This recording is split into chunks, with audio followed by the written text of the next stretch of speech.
Charlotte for 10 years. He's a board member of Sustain Charlotte and Vice President of Sales and Marketing at GoStation. And GoStation is building a network of EV or electric vehicle chargers for North America. Thank you, Meg, and good evening, everyone. How's everyone doing?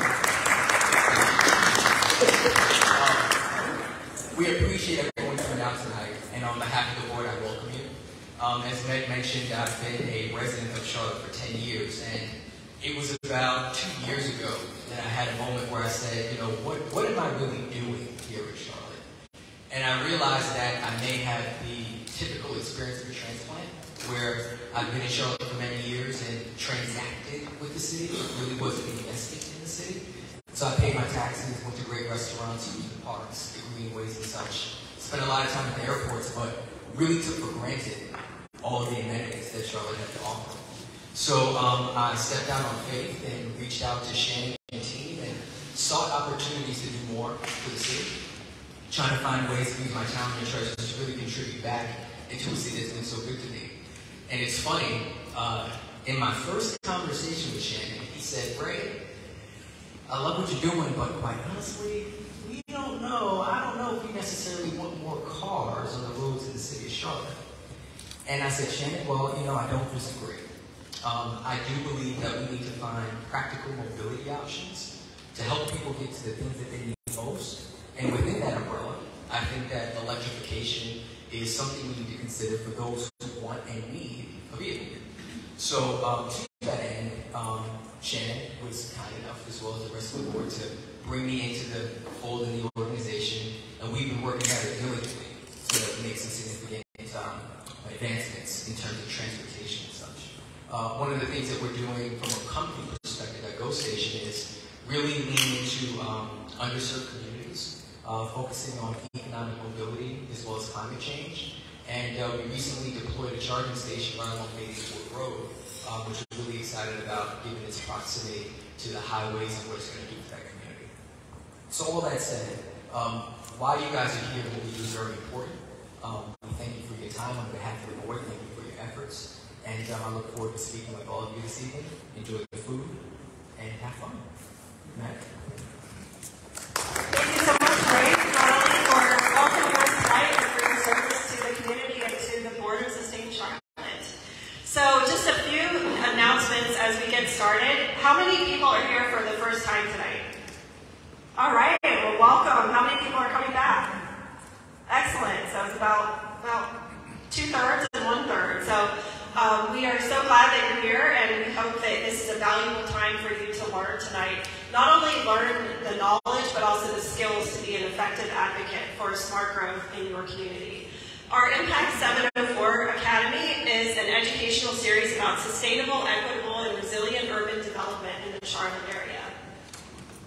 And this is our second session, which is on smart growth and transportation. If you missed our first session back in October, you can watch it on YouTube or the Sustain Charlotte Facebook page. And if you know anybody that might want to watch the material from tonight, we will have this posted on our YouTube page tomorrow, and it's also streaming live on Facebook right now. So just in terms of the schedule, a few logistics of the Impact 704 Academy announcements. We'll go over those. And then we'll have a presentation from Jason Lawrence at CATS and Hannah Bromberger from Charlotte Department of Transportation.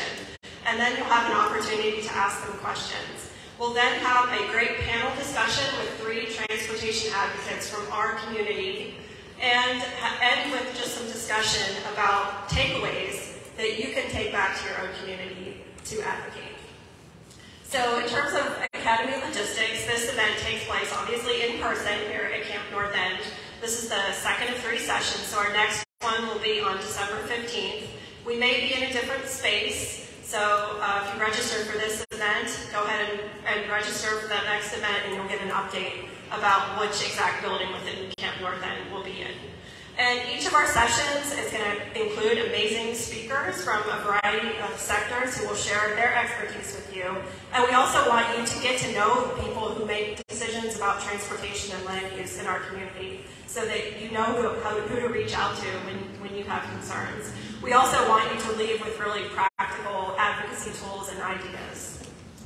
So if you are interested in earning your Impact 704 Academy of Completion, it's very easy to do. We really want this to be an in-person experience because there's so much value in getting to know each other and building that network. But we also know that sometimes things come up, so if you're unable to attend one of the sessions in person, you can watch it online and then send your 100-word summary. It sounds like a school makeup assignment, right? You can send that to Alina by the next session. And then also on the table and also online, and Alina will email you links tomorrow, we ask that you complete a small advocacy mini project just to sort of get your feet wet with doing advocacy.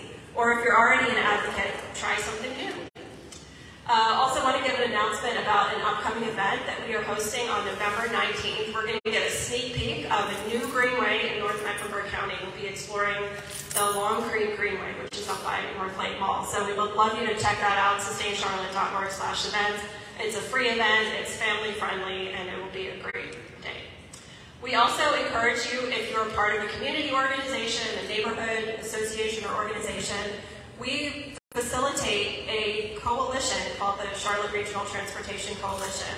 And our panelists tonight are members and leaders of that coalition. We're really trying to unite people across the Charlotte region who want to see more equitable investment in transportation choices. So if you're passionate about that and you are part of an organization that could join the coalition, we'd love to have you as part of that. And also, we are so grateful to our sponsor tonight, Southminster, for hosting this event. We also rely on our members, people like you and many of you in the audience who support us as members. So we have a membership program at sustainCharlotte.org/membership. And also, if you are an employee or have a business, we have a business partnership program that provides a lot of value to you as well. So at this time, I am going to introduce our first speaker, Jason Lawrence from CATS. And Jason is the Director of Planning. He joined CATS in 2000 and has built a reputation for collaboration across the Charlotte region. He now leads CATS planning efforts for bus and light rail service, as well as systems planning for rapid transit corridors. He understands that all transportation modes must work together and has created a culture of multimodal planning within CATS programs. Regionally, he's partnered with the Central Line Regional Council to develop a mobility initiative called Connecting On, the first publicly supported Charlotte area transit vision across counties in North and South Carolina. So Jason's going to share more about the importance of transit planning, and we'll take questions from the audience after both Jason and Hannah have spoken.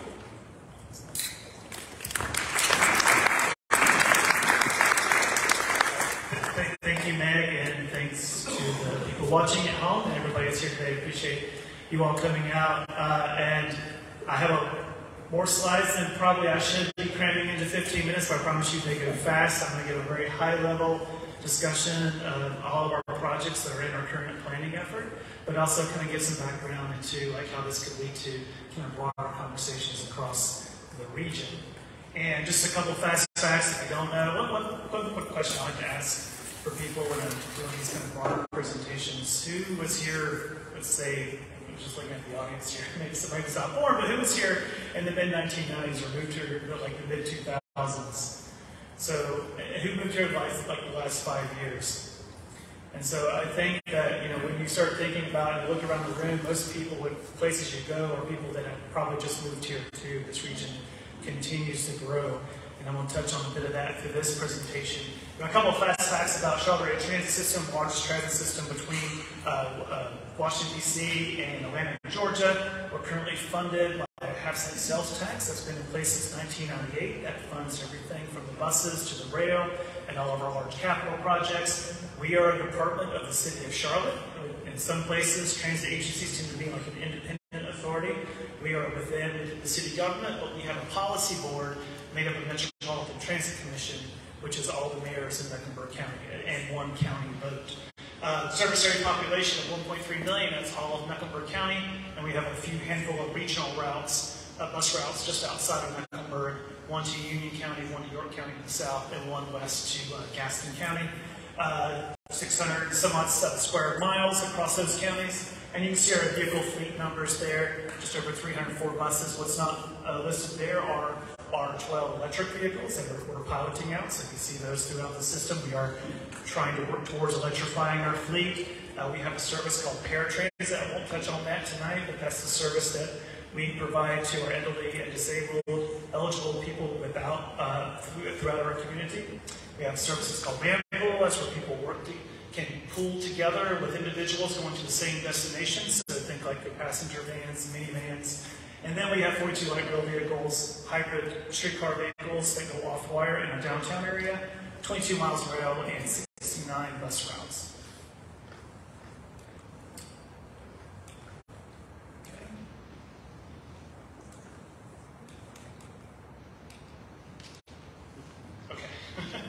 Apologies for that. First time doing a PowerPoint.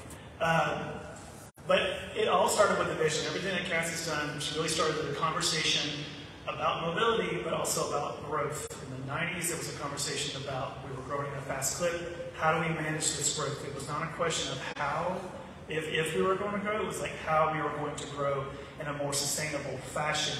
That led to a 5-quarter rapid transit system plan that was put in front of the voters in 1998. That was adopted through that vote, and today that has funded everything that you see around us with CATS. And one thing that's often missed in the conversation with our long-range plan, the original plan had one light rail corridor, the corridor that goes south, like through South End and almost to Pineville. The rest of our corridors were all bus rapid transit. So that's bus in its own dedicated right-of-way. That has changed. Most of our plan is all light rail, and I'll get into each of those projects. So the plan today is very different than the plan of just over 20 years ago. And that's largely been through a conversation with the public about what type of transit, what type of mode they want to see. And particularly with the success of South End and areas along the South Boulevard area, that's been big into the conversation about that connection to land use. So because of 98, before 1998, before that sales tax, really small bus fleet, mostly City of Charlotte, we were able to expand that system throughout Montgomery County, 19 miles of light rail, 4 miles of streetcar, and things that were unintentionally created. The rail trail along the Lynx Blue Line was not an intentional piece of that original project. If you go out there today, if you were to ask people to vote which is the more important piece of the infrastructure, it'd be hard pressed to say the rail trail was an important piece. Our CEO, John Lewis, will often say people come here to ride the light rail to visit, but they leave talking about the rail trail. And so that, from our standpoint, has become integral as we look at our future projects, that we are incorporating rail trail planning, TOD planning, and light rail planning all at the same time. Not as an after fact, but as a completely integrated planning focus. So, talk about that growth for a minute. Well, these are original drawings from those conversations about the 2025 Transit and Land Use Plan. We estimated by 2025 we would have just over 1 million people within this county. We blew that out of the water by 2014. We continue to grow at a fast clip. And you learned about smart growth. You talked about that before in the presentation before. For us, it's hard to not talk about land use in the same breath about transit and transportation, because every transportation and transit plan is a land use plan, whether or not you talk about it or not, because it creates land use and land use creates transportation. So the integrated discussion that is critical to our success. And I don't know if I'm putting this in the wrong place. Okay. And why that is important, that today's transit is completely integrated within the city's land use, transportation, and sustainability policies. Hannah's going to touch on strategic mobility plan. But in the city of Charlotte, we completely work within the opportunities that we see with our planning department, working with Unified Development Ordinance and with our DOT to incorporate transit integrated within each of our policies and into our strategic energy action plan as we seek to become a zero emissions fleet in the years to come. So the original South Corridor opened in 2007, just south to Pineville. In 2018, out to UNC Charlotte, 19 miles of light rail across the county. And it's completely transformed the South End area. You're starting to see office come in. I think some people that have just moved here think it always looked like this. It did not always look like this. It has completely transformed. Now we could argue that development would have happened anyway in a high-growth area, but it would have happened differently. And so as we look to really be intentional about TOD, it's an important piece as we think forward to our future projects as well. We're also starting to have public-private opportunities along the Blue Line extension, to the point that some of the development is actually attaching the wire of the light rail to their building. That's how close some of this development is happening within the South End area. This is an example of right here, east-west, we're attaching the wire. So the property is reaching to a point that we're really getting integrated with the development around there. And great view of like that rail trail environment up and down the corridor. So this is an integral piece. I'll talk about the Silver Line in a minute, where we're looking to having a fully adopted rail trail with the southeast corridor and the west corridor, the Silver Line, to ensure that that is completely integrated with that future project. So it's not an afterthought and built with development as we go through this project. A couple of big numbers here about the Links Blue Line economic impact and the extension corridor. $4 billion worth of private investment along that corridor, but it's primarily concentrated between the Skelly Barge Station and the Sugar Creek Station. So still a lot of opportunity to have that opportunity for development along there. One conversation we didn't have with both of these projects was how to effectively integrate affordable housing into this. And so with the Silver Line project, we've had a transit-oriented development study and an equitable transit-oriented development study that will kick off soon to really understand how do we preserve affordable housing, but also create the incentives to make sure that we don't create the same situation that we've seen in the South End and the no-dot areas. So major employment centers for us, making really that land use connection. A couple of big places across our community that are major employment. It's not also important to connect the residential, but also the employment. Got Airport, Ballantyne, South End, South Park, Uptown, and University Research Park. Uptown obviously is one of the largest employment centers in the region. But when you look at percent growth over time, these are the areas where we see transit going to, that we need to serve, that we need to make sure that we're integrating within that development. When you look at 77% growth in employment in places like Ballantyne, 52% there in the South End area. Whole things create almost out of whole cloth in some of these places. And just to really kind of drive home what it means from like space and what you can fit into here. Here's a couple opportunity places across our area, Carolina Place Mall, and then the Ballantyne Corporate Park, just 500 some odd acres. And then put those over South Park, a major employment place. And then I mentioned about the opportunities in South End and Uptown. When you think about these geographies, they all could fit within the Uptown areas, 100,000 jobs in this area. So as we think to effectively plan for transit and to create the density and intensity, we have some real opportunities in the places across our community that we're planning for rapid transit to go to in the next 20 years. So the plan today, one light rail line in 1998, it's almost entirely light rail today. There's a light rail project proposed from Stallings Indian Trail through Matthews, through Uptown Charlotte, out to the airport west at Wilkinson to Gaston County. Commuter rail to the north, that's more like a heavy rail project serving the towns north of Charlotte. And we have a CityLink Gold Line, a 10-mile streetcar corridor connecting east and west Charlotte. 4 miles of that is complete. And then a future extension of the Blue Line to Pineville and to the community of Ballantyne. Gold Line Phase 3, 4 miles open, 6 miles to continue out to the former East Mall site and north to the Base 4 community. We're updating the design of that and seeking ways to find the next phase of the project to move forward. The North Corridor, long planned to be commuter rail along the Links Red Line to the Huntersville, Cornelius Davison, and Mooresville. MTC has recently directed us to dust off those plans and find a way to get that project to happen. If you in the bearings here, just out the window here is the Red Line corridor. That is the corridor that goes all the way to the northern towns. Extension to Pineville and Ballantyne. In the context of the work we do, it's important to make the decisions and stick with those decisions. A good example here, the town of Pineville in early 2000s asked us to truncate the line at 485. It was supposed to go to downtown Pineville. Many years later, they came back to us and said, could you look at that again? And so we did a planning study, and now we're adding that extension in. But during that time period, that was 16 years in between.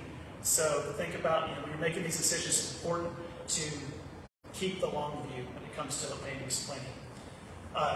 Lake Silver Line, almost 30 miles across 3 counties, doing that in phases. Southeast from Charlotte Gateway Station, Uptown Trade and Graham, out to the town of Matthews. Charlotte Gateway Station out to the airport off of Wilkinson Boulevard is the phase 2 of that project. And then if regional funding and opportunities arise, we would extend into Union County to Solly's and Indian Trail, and then west to the city of Belmont in Gaston County. And currently right now, go to ridetransit.org, we're having public engagement for the Link Silver Line. We're reevaluating some of the options in the Uptown area. Currently, the Uptown alignment goes along 11th Street, along the Brookshire Freeway. We're looking at potential opportunities to bring the southeast and west corridors into the Link's blue lines, so what's called interlining, so just basically using the same tracks, reusing those, but just like instead of creating a whole new track on 11th, or using the gold line tracks and rebuilding some of that to have that connectivity. So I encourage you to go there. I won't go in detail on that tonight. Go to ridetransit.org and look at some of the opportunities and engagement on that. We've got a survey live, and we'll be making a decision on whether or not to tweak that project to a new alignment later this year. So I've talked a lot about rail, but no system is successful in any transit agency without a well-connected, reliable, frequent, convenient bus system. And that's something we have recognized that needs some great improvement. We did a bus priority study.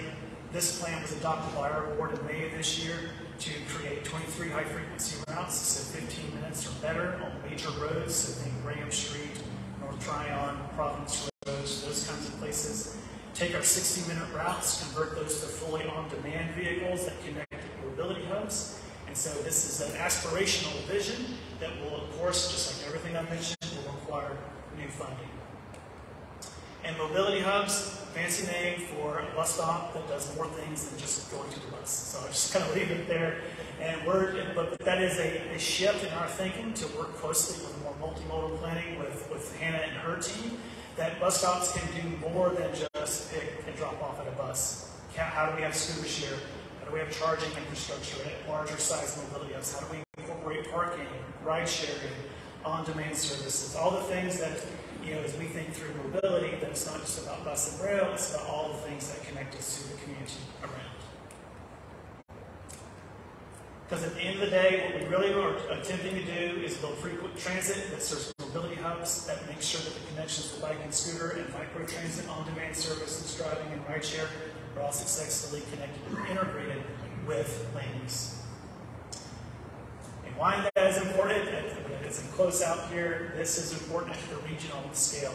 When we're looking for funding, we're not always competing for places like Raleigh or Winston-Salem. We are competing for funding at a regional scale, at a national scale, with places like Boston and Atlanta and Denver and Nashville. And how we position our projects to be ready for funding is critical to the next phase of projects for us.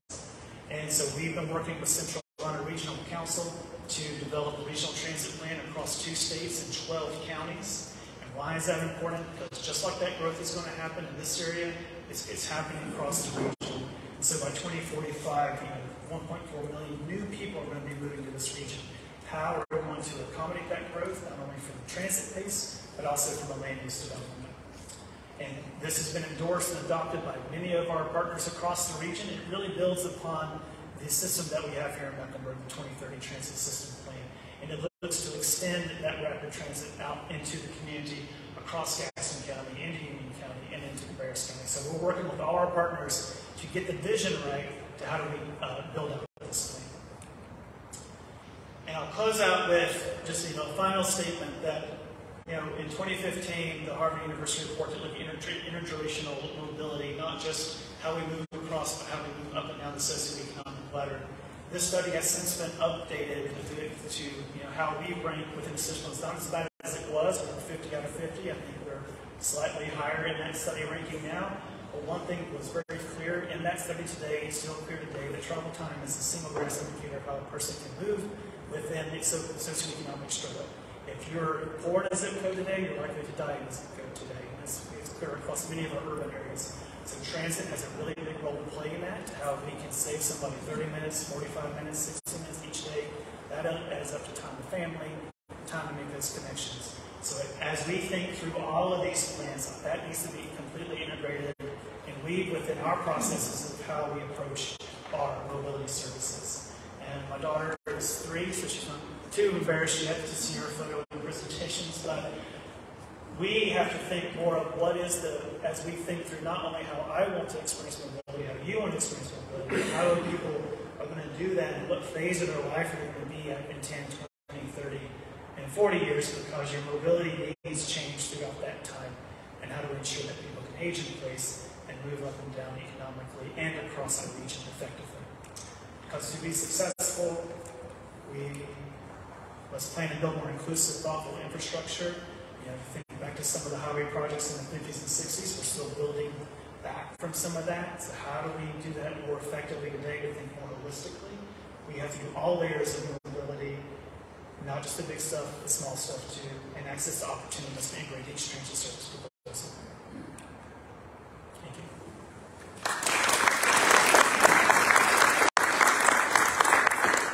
Thank you so much, JL. And as you heard, transportation planning does not happen in a vacuum. This is what smart growth is all about. It's about making sure that we are not only planning how we travel around our community, but actually building our community in a way where a car is not the only choice, where we have those options to safely walk and ride bicycles and ride public transit.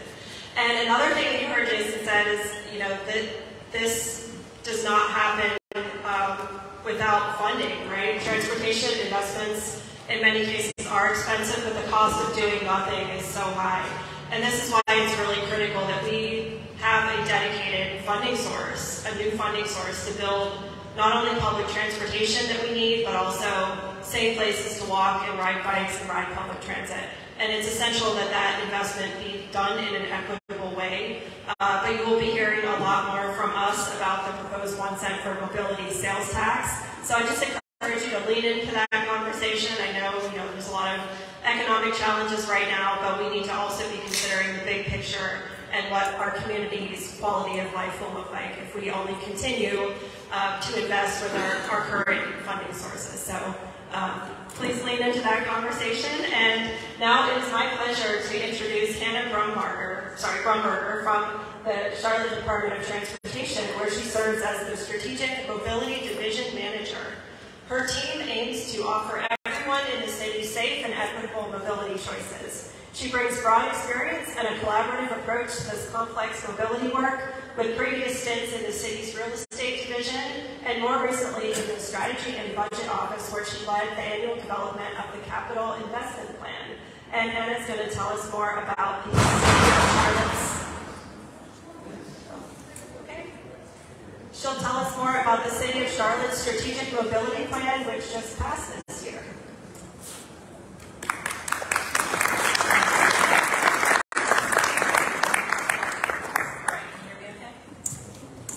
Okay, so I don't know how I'm supposed to compete when JL puts precious baby pictures at the end, and now I'm doing transportation planning.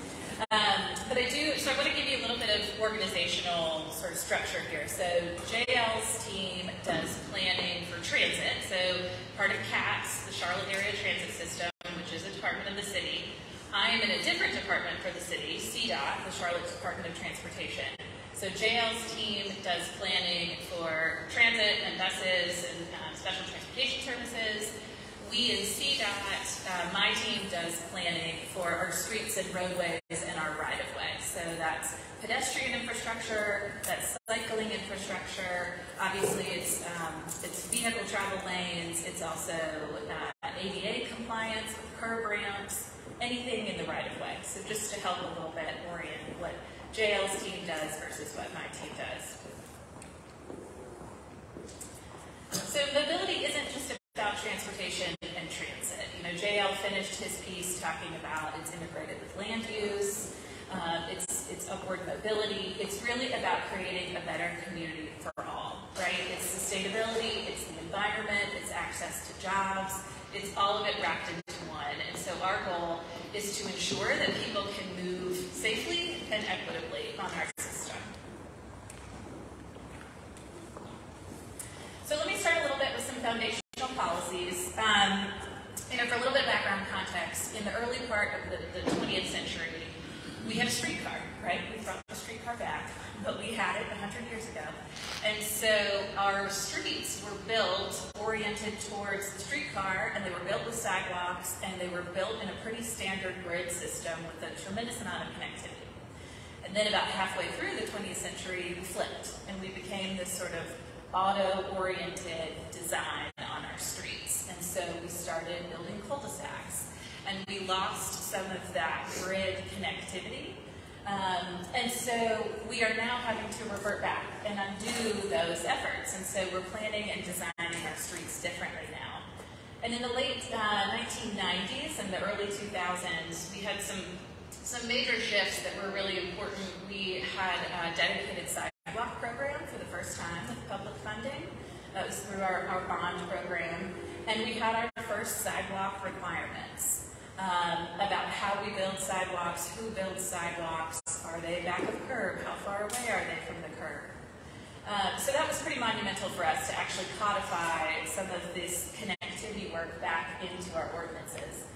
And then between 2000 and 2010, we had a couple major policy adoptions. We had our first Transportation Action Plan. So departments of transportation all around the country have these transportation action plans. And it brings really your goals for all your modes of transportation into one place. And I should caveat that and say that historically they haven't brought the transit components into one place. It's really just those right-of-way pieces into one place. We also adopted our first urban street design guidelines, which it was actually before there was a national urban street design guidelines, so we did it first. But so this really sort of outlined how you build streets in different contexts around the city. Then between 2010 and 2020, we had a couple more. You'll notice that there were two updates to the Transportation Action Plan. So the first one was adopted in 2006. We did an update in 2011, and then another update in 2017. So what you'll notice is that that's 5 years in between each of those updates. Now it's 2022, which is 5 years after 2017. So the Strategic Mobility Plan is our update to the Transportation Action Plan. So we'll talk more about that. We also had the Charlotte Bikes Plan, the Charlotte Walks Plan, and the Vision Zero Action Plan all adopted in the late 2010s, and those sort of focused in on their specific areas around pedestrian facilities, around cycling facilities, and around our plan for safety and Vision Zero, and that there should be no loss of life on our streets.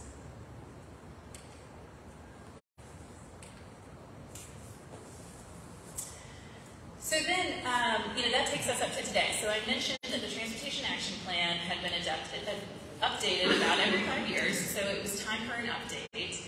But something else really big happened recently, and that was City Council's adoption of the Charlotte Future 2040 Comprehensive Plan. So the Comprehensive Plan is a shared vision to guide our city's growth and development over the next 20 years. So this is as high-level umbrella policy as you can get for a city organization. And this sort of sets the tone for all the work that we do. And so these are the 10 goals that the comprehensive plan outlined, and you'll notice there goal 5, safe and equitable mobility. So they've got a couple pages in the comp plan, but what we wanted to do is we wanted to dive a little deeper into it. And so we used goal 5, safe and equitable mobility, as our foundation for the strategic mobility plan. So the goal here is really to provide safe and equitable mobility options for all travelers, regardless of age, income, ability, race, gender, where they live, or how they choose to travel.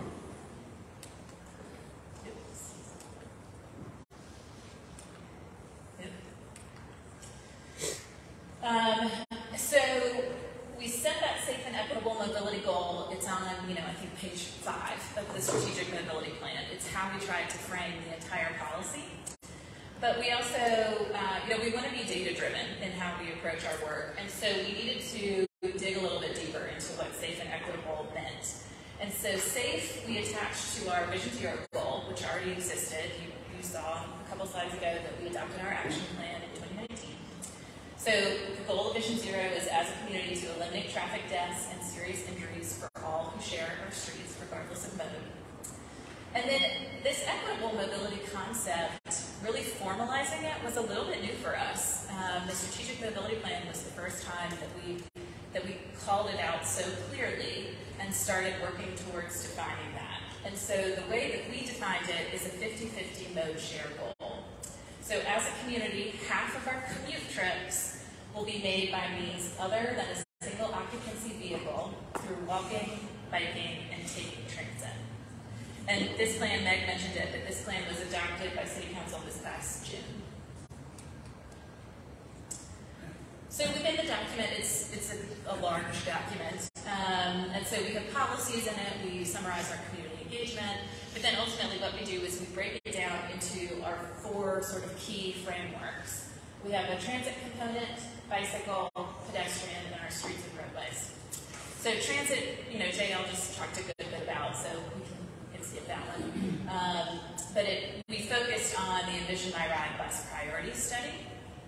For cycling, we created a map for the first time that was sort of our aspirational goal of cycling facilities. And this is a subset of the overall envisioned citywide network of bicycle facilities and greenway connections. The pedestrian framework, we established a comprehensive and prioritized network based on some key data points that we'll talk about in a little bit. And this will help us inform where we install sidewalks, pedestrian crossings, where we do signal upgrades, anything related to pedestrian safety. And then ultimately the streets and roadways. These are mobility improvement corridors that we have identified where we need some help. Some of them might be congestion related, travel time, others might be safety. So the solutions for these corridors might vary, but we know that we've got some kind of issue that we need to look into and figure out. So transit, again, I'll go over this just real quickly since JL already went deeply into it. I mentioned the bus priority study. It, of course, includes the 2030 rapid transit corridors, but we know just the sort of geographic differences between the bus system and rapid transit corridors is the accessibility of the bus system is much greater. So we really focused on bus. And I want to hit home that the Strategic Mobility Plan is the first plan where we have brought transit planning into one document with transportation. And so we're really trying to sort of make this shift a sort of a cohesive mobility strategy.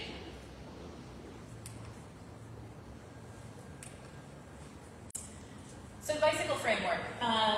This is a big deal. So this map, which has 4 different shades of green and blue, it shows existing network on street, proposed network on street, existing greenways, and then proposed greenways.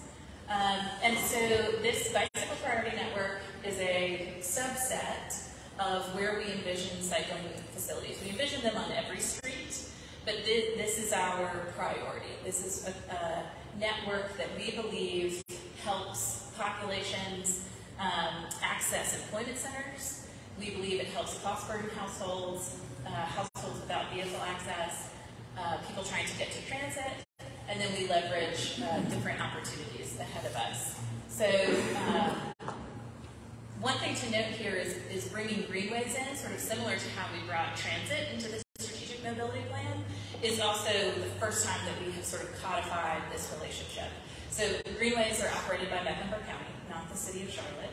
And we've always worked closely with them, but this is the first time we put it on paper as one cohesive mobility strategy. And the importance there is that greenways are off-street. They are all AAA facilities, which means all ages and abilities. And so sometimes using a greenway might be safer than your in-street options. And so we wanted to bring that into our full mobility strategy.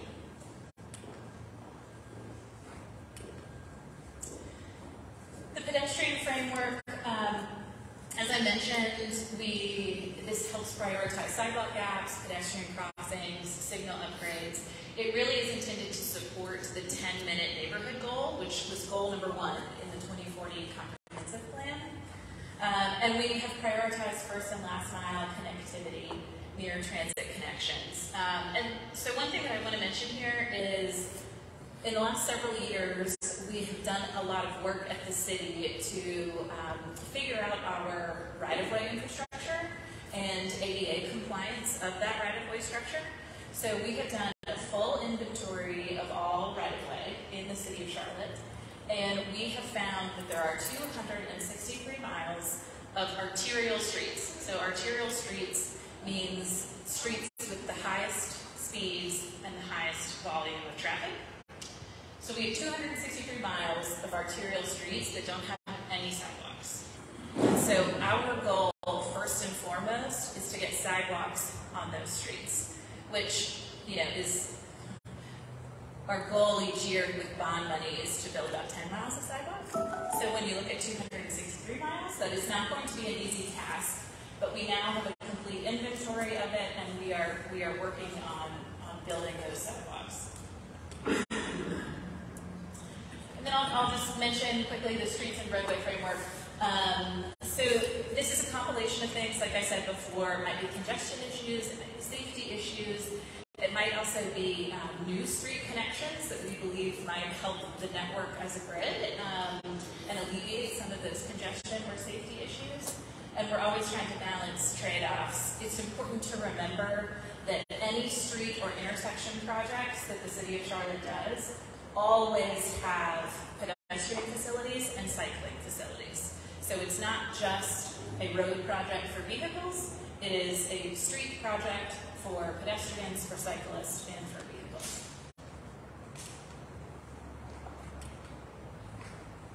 So that's sort of a summary of the policy in the Strategic Mobility Plan. And policy's great, but how do we move that into action? And so we've gotten sort of the check mark from City Council that they also see our vision. They adopted it this past summer. And so now we are working on establishing a prioritization process. So I said earlier we want to be data-driven, and we've attached those safe and equitable goals to Vision Zero and to 50/50 mode share. But we want to go deeper than that, and we want to attach the real measurable data in each of those categories so that we can come up with a prioritization process that is transparent and sort of stands the test of time. And so as that new data comes to us, the prioritizations will automatically adjust so that we can always make sure we are addressing our highest safety issues and our equity components. And then once we have that process established, we are going to engage the community. We plan on going out next spring to talk to the community, so plug, stay tuned, more to come. And then ultimately, if the community says, yes, we believe that you have gotten your prioritization process right, we've attached it to the right data in order to ensure safety and equity on our streets, then we're going to take that and we're going to work on identifying new projects in all of these categories. And I want to give one quick example of that sort of data-driven approach. So, finding data to attach to equity is a little bit tough. There's a lot of components to it.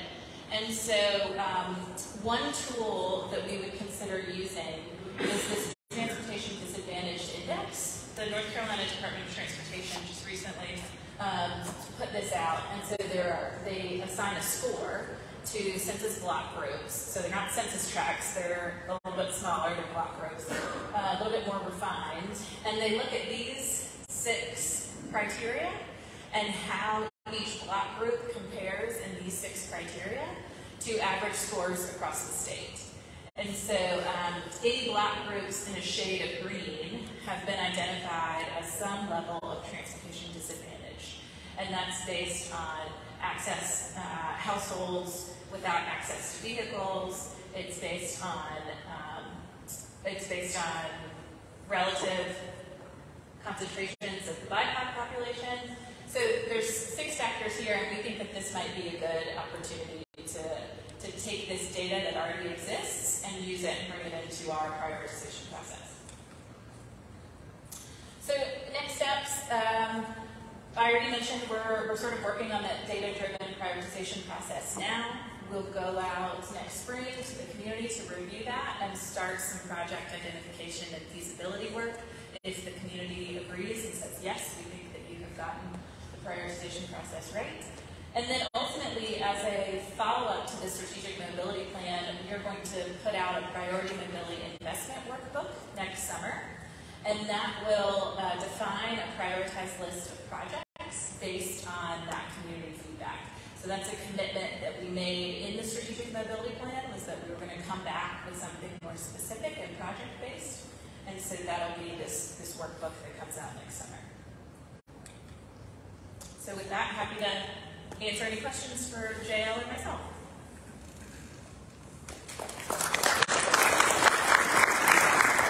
Thank you so much, Hannah. We will definitely be sharing those public input opportunities with everyone. So we have about 8 minutes for questions. Yeah. Oh, and Lauren or Jessica can walk around with a wireless microphone so that everybody can hear the question. So the only rules for the question, make sure it's actually a question. And just ask one question at a time so we can get to as many people as possible. So, Melanie over here, a question? And we're bringing you a microphone. I feel like the Wizard of Oz when I wrote the screen here. Thank you for that presentation. Yeah, can you hear me? I wanted to know how you're going to engage the community and get that information out. Yeah, sure, good question. So we did quite a bit of engagement with the strategic mobility plan. We followed sort of the same framework that the 2040 comp plan had set out. So they divided the city into 15 different geographies. They were kind of community areas, and they're actually about to embark on a 2-year community area planning process in each of those 15.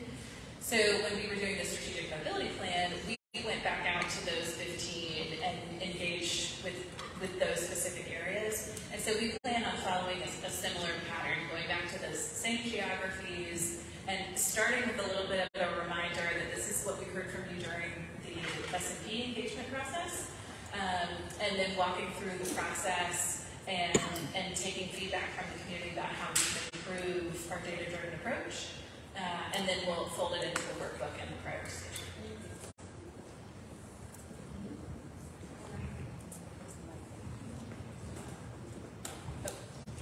Hi. I hate microphones. I usually don't need them. I have 2 questions, actually. So when you were referring to the bicycle framework, I wanted to get a sense of, does that framework include both north-south travel as well as east-west travel, so that people coming in, perhaps to uptown or from whatever direction, can also get back out and they're not just going, just one directional? Yes, absolutely. Okay, fantastic. The on-street portion is contained to within City of Charlotte limits, but within City of Charlotte limits, it moves in all directions. And then, of course, the greenway system extends beyond city limits and into the county. Okay, thank you. The second question, you mentioned something about 10-minute neighborhoods, but I don't know what that means. Could you explain a little bit? Sure, and I am not an expert, but generally, I think what planning was going for with 10-minute neighborhoods is that people should be able to access key services and goods without having to travel across town. So grocery stores and those like restaurants, those sorts of things where you have amenities within a 10-minute distance of your home. And that's by vehicle as opposed to walking or cycling? Is it walking? Thank you. I guess this question is more for Jason because he works with tracks. So like with the precedents in Charlotte about how the only sales tax that was able to pass was in 1998, which was like 20-something years ago. Other sales taxes have been declined by voters because they didn't want to pay it.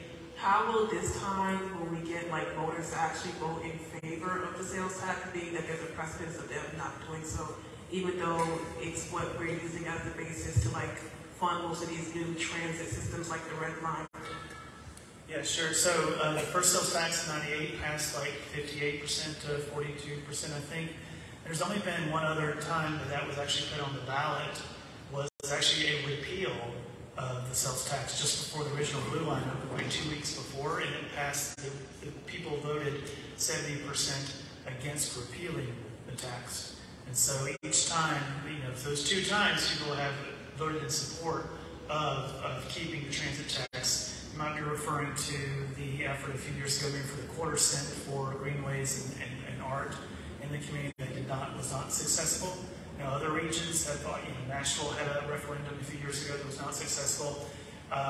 Some regions go a couple times for referendums before they're successful. I think Seattle was like that, and LA a couple times.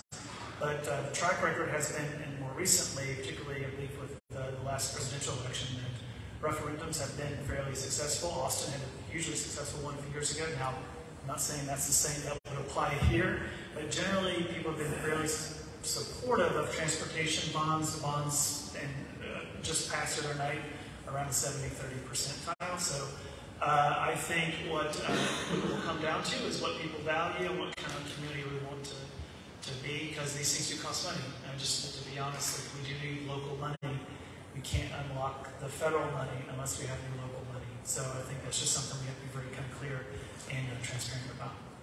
Okay, I had one other question, and it's not to sound like a pessimist, but it's like, with what's going on in CATS right now, there is an air of mistrust, whether it be between the bus drivers and between the riders. So I believe that there is some hesitancy when it comes to the sales tax, because of what has happened recently with how money has been used in the past, how CATS is being run by a private industry and not by people who are actually designated to run CATS. So are you, how do I say it, are you not scared at least that there is some hesitancy when it comes to voting in favor of the sales tax now, and stuff from the past has happened which it wasn't used in CAT's best interest? So I want to just clarify a couple things. Our bus operators are unionized individuals. That's been the case since there's ever been a CATS. That was actually the case when the transit department was a division of Charlotte DOT before the CATS sales tax. That's always been the case. So operators and mechanics have always been unionized. It is against the law for city departments, cities to engage with unions to negotiate labor agreements. So that's why there is a go-between between the operators and mechanics and the city. So that that's just wanted to clear that up. That's always been the case. That's not a new thing, by the way. So as far as it's been a tough time for transit. Let's just be very clear about that. The pandemic, hiring operators, supply chain issues, that has not been an easy time for transit agencies in Charlotte, New York, anywhere. We have been hit hard here. And so I think what I would like to point out is that each and every day, people are using the system. Not as much as they did prior to the pandemic, but I think as we look forward to improving upon that, it's being honest and transparent about what we have going forward. We are still moving on the planning and the design side. We know these things are needed. So that's the question I think we would like to ask the voters. Is this needed? And people come and go, but the transit that is here today does need to be improved upon. That's an obvious thing. So I think that we just have to be better and more transparent. Question over here. Okay, this will have to be our last question. This is for the Silver Line. The current plan does not quite go to the airport. Can you explain why, and do you think it should? How much time do we have? So, okay. All right, so a lot of history there. So Charlotte Douglas Airport, compared to a lot of airports across the country, is very close to our uptown area. The Charlotte Airport is not the end of line for the West Airport. Large other cities, Salt Lake, Chicago, maybe more legacy cities, do have train stations that go directly to. Not to get into all the details, but we do have a station that's at the airport as we coordinate with the airport and their kind of infrastructure they want to do with a people mover that would connect the terminal to the station that's at Wilkinson. There could be opportunities to move closer, but we have a couple of roadblocks in the way of that. We would have to cross over Norfolk Southern, which is kind of bisects there between Wilkinson and the terminal, so you'd have to go over. And then there's FAA regulations for flight paths that come down because there's 2 runways there. So getting over Norfolk Southern, staying out of that kind of flight path to have a structure that doesn't get away of the runway path is something to consider. And then ultimately, I think it's just a conversation with us and the airport about kind of master planning what that looks like.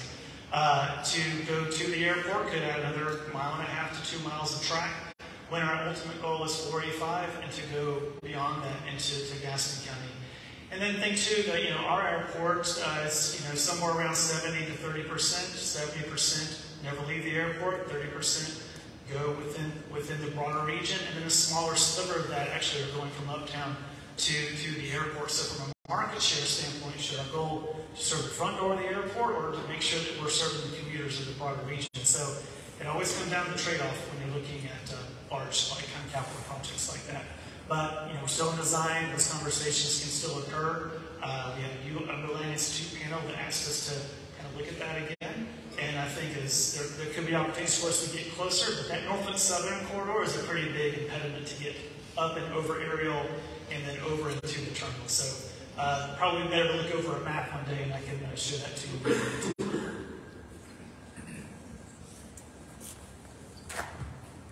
Thank you so much, JL and Hannah. Let's give them a round of applause for sharing their information.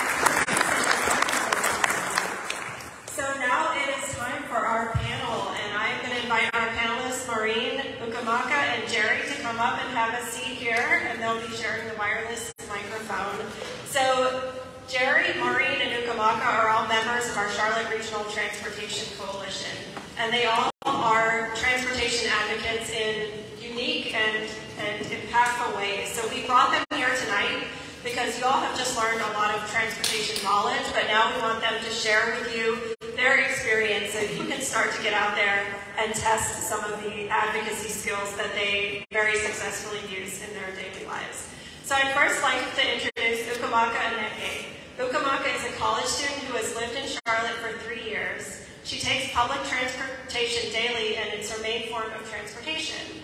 She yearns for a time the bus system can improve and is very invested in seeing her dreams come to fruition.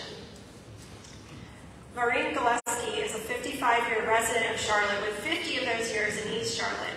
Her interest in community service began in 2010 as president of her neighborhood association, and in 2011 she joined the League of Women Voters Grassroots Mixed Income Housing Coalition to help shape an equitable Charlotte locational policy. In 2012, she became a CharlotteEAST board member and served as chair from 2017 to 2018. And she currently co-chairs the CharlotteEAST Transportation Committee. And finally, Gerry Kingsley is a volunteer and advocate who has lived in Charlotte for almost 25 years. Past volunteer gigs include being a trail master with Carolina Thread Trail, a guide with Trips for Kids, and the director of Trips for Kids is actually with us tonight, and serving on the local bicycle advisory committee. Gerry currently serves on the steering committee for the Charlotte Regional Transportation Coalition, is a board member for the NODA Neighborhood and Business Association, chairs the local Sierra Club group, and is an elementary school tutor with Heart Math. Gerry's an avid bicyclist who bike commutes as often as possible to work, to run errands, to grab lunch, to dinner, or to socialize. So let's give our panelists a warm welcome.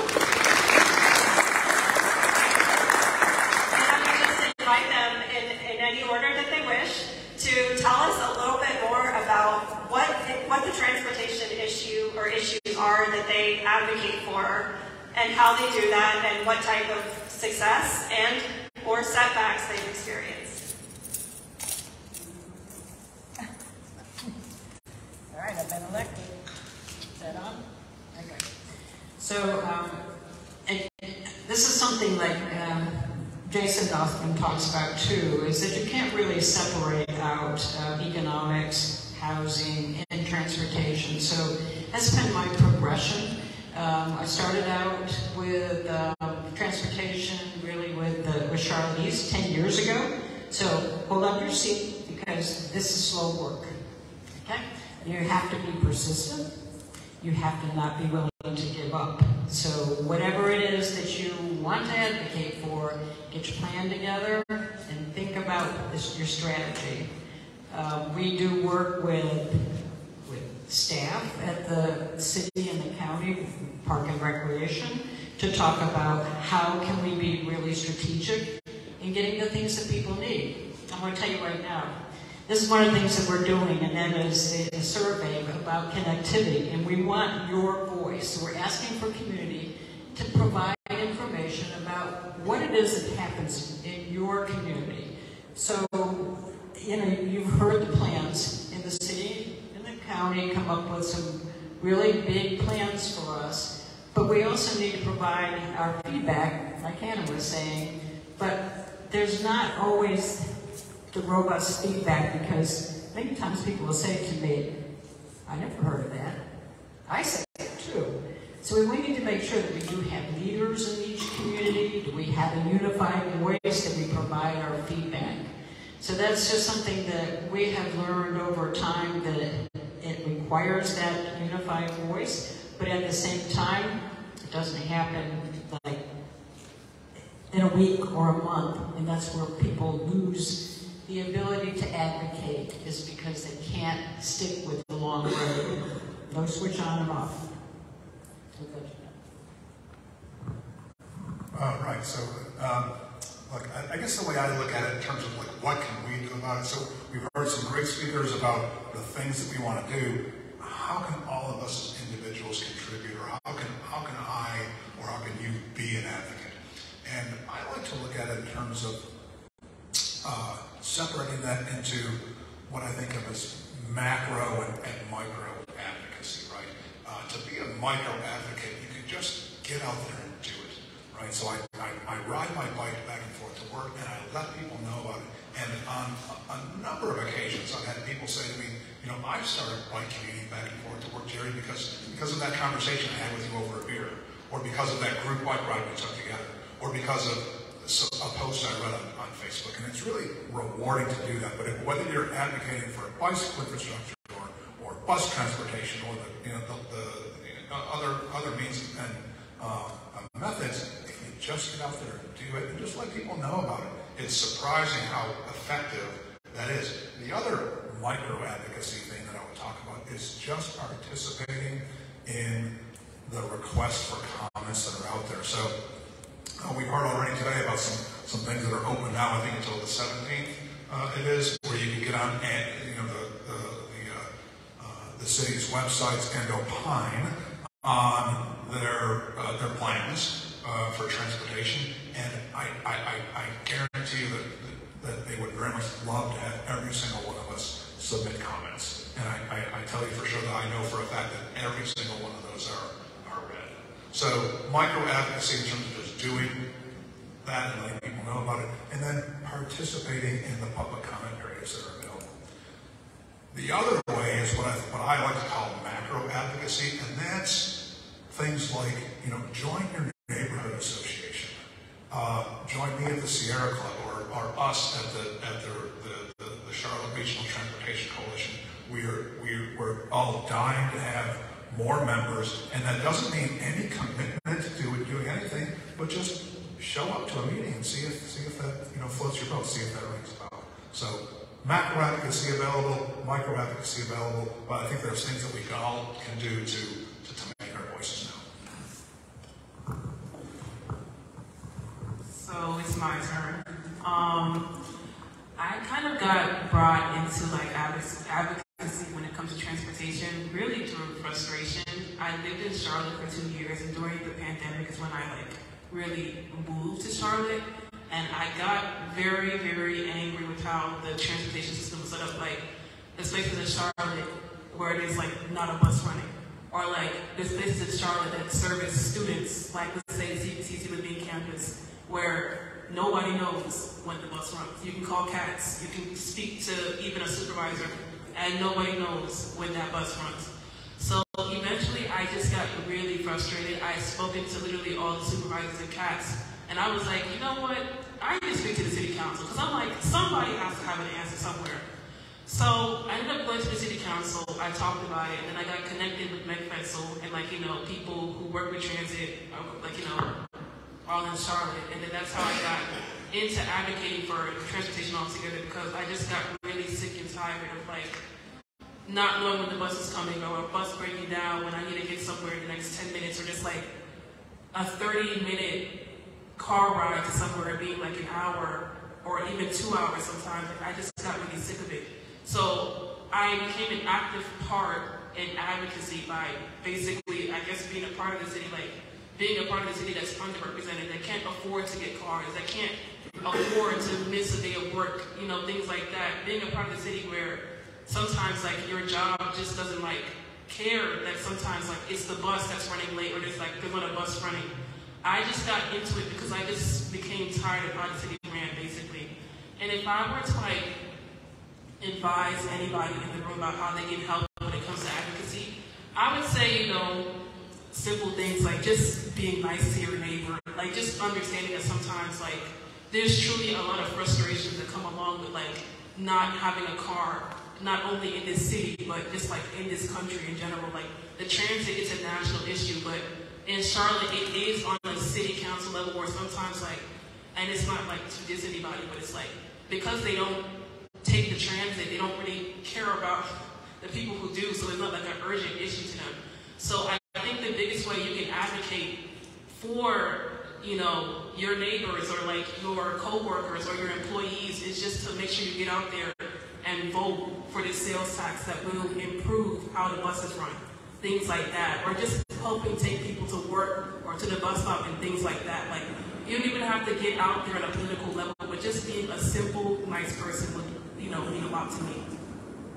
Thank you so much for the just sharing all of your experiences. I want to give the audience an opportunity to ask questions of you and for you to share your wisdom with them. But I think Ukamaka made a great point about the role that our government staff play, and they can do a lot to move transportation plans forward and implement them. But one thing that they can't do as government staff, just by their roles, is be advocates. So, for example, JL can't stand here and say, hey, well, really need to vote for this sales tax to make all this happen. He can inform us about what we will see as investments if a funding source is approved, but also, you know, Hannah can't say, you know, vote for the city bonds and that will support transportation. So it's really important to recognize that we have a lot of power as advocates to support the good things that are happening in government, but also to push for more investment and for that investment to be equitable. So we all in this room have a lot of power to change our communities. So do you all have any questions for our panelists? Can we bring the microphones around again?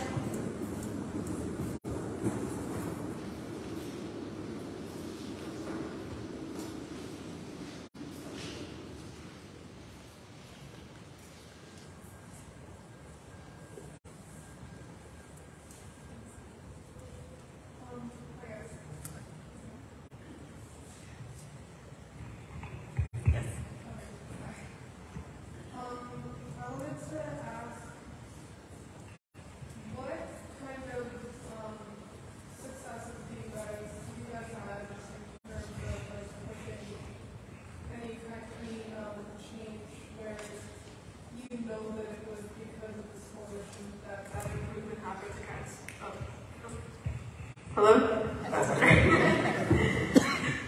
Okay, so the question was, what successes have you guys had where you know it was because of your action that an improvement was made to transit?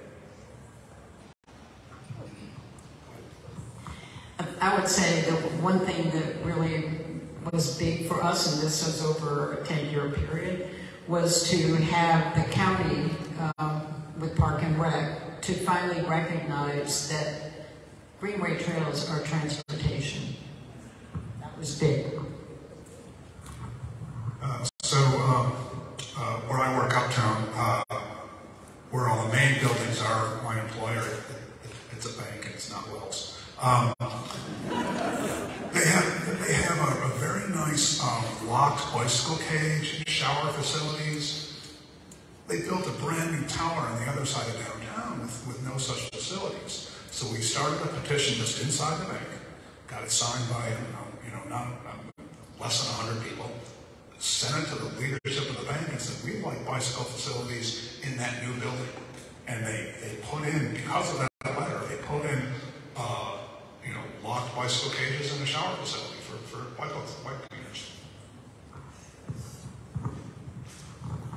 I guess because like I'm younger, I'm only 21, so I don't have much experience in that range, but I can say like on a smaller scale, like I go to CPCC, as I said, and I guess CPCC, after I spoke at the city council meeting, it started taking into account more so the students' opinions when it comes to the transit routes that go to all of their campuses, and it started like giving out surveys to students, you know, on the campuses about what they can do to like offer transit options that are fast and cheap for students to use.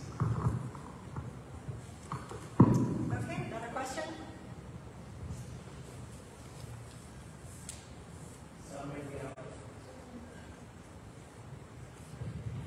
Thank you. So I don't want to get off topic. I've been here since 1990. So I've seen a lot of change in the city of Charlotte. So my question is, with the density change, with new home developments, and you have these developments, and you only have 2-lane roads. I know some of these roads are the state maintained, they're not city maintained. And we're talking about bicycle routes, bus routes, all these things interact with each other, and it causes a traffic log jam, depending on what time you have to come to work, come home from work. Is that something that's been discussed? And how is that being addressed as well?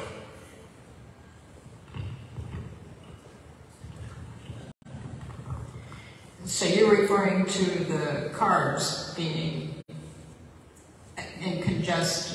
congested because of?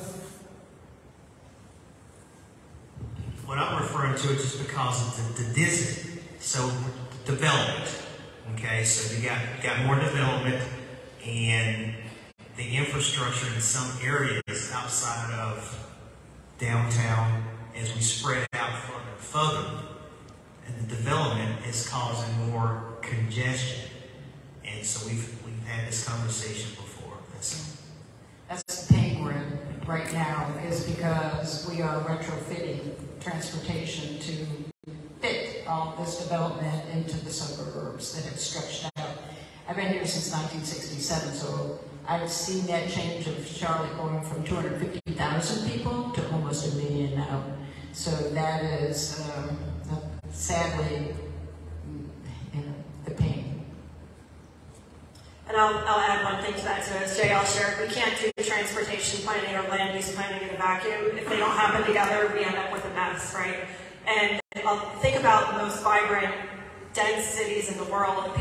Most people are not driving alone in their own cars.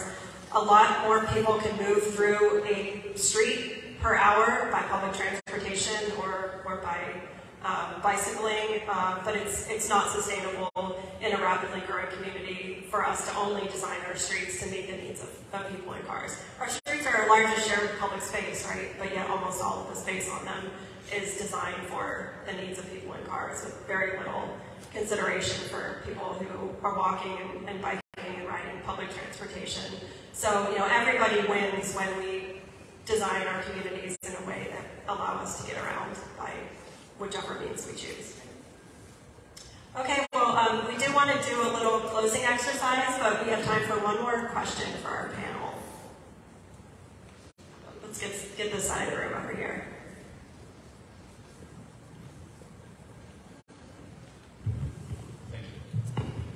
I serve as a member of Mecklenburg's Greenway Advisory Council, and I feel like the working relationship with the staff at the county and the advisory council is fantastic, and there's a lot of great back and forth as far as information is concerned. I feel like the members of the council, however, are very inconsistent as far as our ability to access the public and people that we've been appointed to serve, meaning that if I want feedback on what's going on with the construction, the feelings about Little Sugar Creek Greenway or something like that, I find outside of my immediate circle, it's very difficult to get that feedback. The question I have for y'all is, have you tapped into an effective form of technology that allows you to corral people and like I've been failing and flopping on what is it? Nextdoor. That's just it's so noisy. if there's something that you guys have used to be able to sing your song and ask other people to chime in. I mean, honestly, we have an identical problem. We use, in my various roles, we use all those. I mean, Nextdoor, Meetup is pretty effective if you're having in-person meetings. Facebook events, navigating to our website, things of that nature. We'll occasionally send a note to WFAE or Axios or something like that, try and get a little promotion that way. But it's a problem. Getting information disseminated is a problem that we struggle with. We do the best that we can. I don't have a silver bullet for that problem, but I just want you to know that we struggle with it too. But I think we do meet with some success. I mean, there's how many people do we have here? 60, 80, and we all heard about this, various emails and websites and Facebook events, and so I think it's a pretty good turnout. So. I was gonna say, like, in my experience, I know it sounds like really goofy, but like, I just feel like if you have a message that really like touches the people, like if I'm saying like, oh, like, in front of the transit centers, like, or in front of the trains, like, there's high-rise buildings that most of the people who even need transit can't even live in front of, you're gonna get an audience. Like, if you just say that at the transit center, like, you're gonna get an audience of people who are gonna listen to you. Or like, if you're on a college campus, you talk about, let's say, how at UNCC, the 29, it barely runs on time, if ever. It's like, you're gonna get people to listen to you and like, get frustrated with you and wanna join you in that cause. So I feel like you have to make sure that what you're saying is like particular to the audience. And it's like, if you're at the right place, I feel like you would literally attract a lot of people. Because if I would have heard your message, like, let's say like 2 years ago, when you were talking about the Greenway, I definitely would have joined. But I feel like the best way to like attract people is definitely on college campuses, because as we know, like, youth is like the best group of people to get to like try and do things. If that makes sense, I'm sorry if I get it. I would also say that growing the voice by region, because we do have differences, north, south, east, west. And we, through CharlotteEAST, which is where I'm a board member, we have continued to grow that voice and being able to put information. So the idea is to become that trusted voice of putting out information so that people are aware of the things that matter to them. Not that it's just, garbage that we're putting out there, but really being able to reach many people through that. They come and look for us in the East communities. So I think that is helpful, and it's hard to get that because we can't help it. Transportation is a big topic. It's a big topic regional-wise. It's not just a neighborhood. It's a regional, it's a community topic. Well, thank you so much to our panelists, and there's a lot of wisdom and experience, so I hope you get a chance to connect with these three.